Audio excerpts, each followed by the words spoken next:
thank you for joining me on this episode so we can talk a little bit more about Carda Station. Yes. Now, I've seen this around, I've checked you guys out, and I thought it looked pretty cool. Thank you. But I'd like to learn a little bit more. So what is the project? Basically, it's a metaverse on the moon. So we came up with the idea because, one, if you're going to build a virtual world to experience something completely different, we didn't see the point of building a replica of what we already have on Earth. We thought we would give people the opportunity to experience something that we wouldn't have the chance to in our lifetime. Yeah. And because we're all sci-fi fans, the founders, we thought we want to build our metaverse on the moon and experience what life is like on the moon. Right, okay. So a whole moon-based kind of thing, different virtual experience, absolutely fantastic. Yeah. Now, you guys took a little bit of a different approach. You actually have a working product already. Yeah. That's something we decided to do from the very, very beginning. Like even before our very first land mint, we decided we want to make sure people know exactly what they're going to get when they mint land. So we had the entire world already and divided up into plots, and people can go and see where the coordinates are, what it looks like, what it's close to, before we actually had our first land mint. Yeah. And ever since, we've been having release after release, like every 2 or 3 weeks, and just adding on it, building on it. We take it out, the community tells us what they like, what they don't like, what can be improved, and then we just keep making those changes. So the last 9 months has been pretty much built by our community. They're helping us tell us what to do, so we build it for them.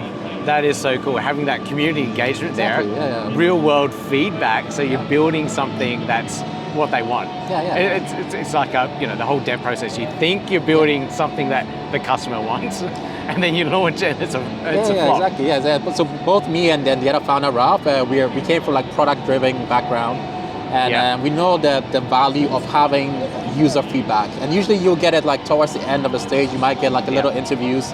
But we thought, okay, since it's a crypto project funded by the community, why not also build it by the community? And that's why we went with this approach. Absolutely brilliant approach. Yeah, and by the way, we applied to like speak in the Cardano Summit based on this approach of development. We've been shortlisted, and we'll see how it goes there. Fingers crossed for you. Yeah. That'd be a very big, a huge amount of exposure for you guys if that goes through. Yeah. That'd be very exciting. Now, what is the community like at the moment? So, like, building community for these projects is sometimes so hard. Oh, yeah, of course. And in a bear market as well, it makes it even harder. Yeah. So when we started out, we wanted to make sure like there was appetite for what we're building. So we didn't jump straight into a metaverse. We had something we called a construction crew mint to see like if people are interested in this like sci-fi off-world theme that we had. And we sold out in about 3 days, and then we realized, okay, so there is appetite for it, and then we built a community around that. So anyone who's interested in sci-fi, they can check out our project. But during the bear market, it's all about showing progress, like letting people know we are not like scared of the bear. We're not like hiding us. We are facing it, and just letting them know that we're still building. So that's all we've been doing throughout.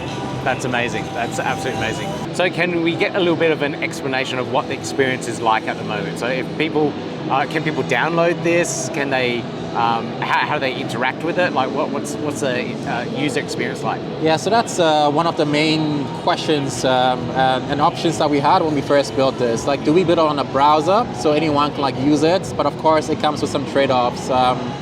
Building on a browser means it can't be as like high quality as you might expect for some games to have, but then anyone can play it. They just need a browser, and that's why we went with just a browser approach. Just one, we want to make sure it's accessible to everyone. Two, we want to make sure we can build out a set of features and then get people interested, and then we'll create a downloadable version that can have like a lot more fidelity on it. Gotcha, okay. But at the moment, when you visit the website, you can walk around, you can visit the different like community areas. We have a community center where you can go in. We actually have live streaming this booth in there.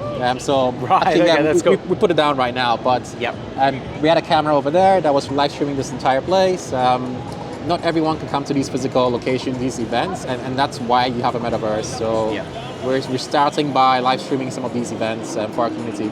That's awesome. Yeah, and that's just like the ones that we are building on our own. And metaverse is supposed to be decentralized, and that's how we want to approach it. So if you're a landowner, you can already, you can build. At the moment, you need like 3D expertise and 3D modeling skills. But you can build like anything you want and then place it on your plot. So once you have a walk around, you see a lot of different designs from landowners, and some of them have been really, really amazing. Wow, yeah, okay. You should experience that. Okay, so anyone can go on, have a little play around with it at the moment. Now, how did the NFTs come into it? So is it purely the land plots that you need the NFT for so you can build something on? And that's exactly that, yeah. So Yeah. we made a decision that like any asset should be like owned or stored in the blockchain. So one, we're gonna make it interoperable. Long-term goal of any metaverse project is you get an NFT or you get an asset in one metaverse, you can go use it in another metaverse.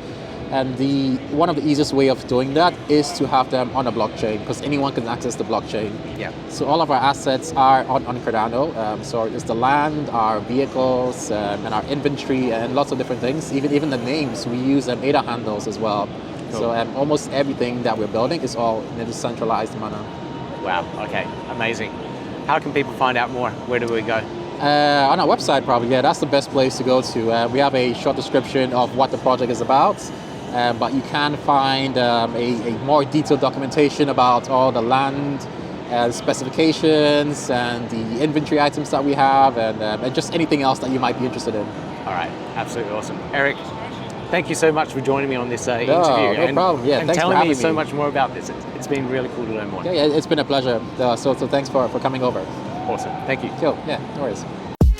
Yeah, gotta do it like that. You've been listening to the Learn Cardano podcast. Gotta get it hype. Crypto is what we like, but this is not investment or financial advice. Gotta do your research, cause it's risky. We know it is. This show is educational and it's informative. Crypto's the future, really, it ain't no debate.